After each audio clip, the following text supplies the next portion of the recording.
This is how I made $5,000 profit on gold. And I use supply and demand to find my resistance and support. As you can see, this is the resistance and this is the support. And there's a wave forming. And this is the higher high, which ended up plummeting down to its previous support. And if we go down here to the 4-hour time frame, we see the break-even point for both the up move and the down moves, which is a confirmation for us due to the previous high-low move and the support, which is forming a new sideways formation, meaning it's changing from the seller's favor to the buyer's favor to continue the uptrend.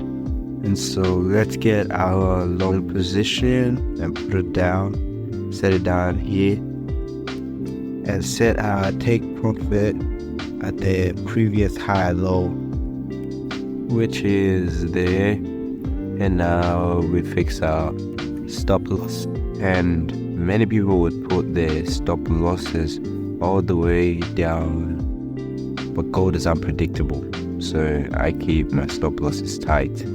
Adjust this, and now we wait for it to touch our take profit.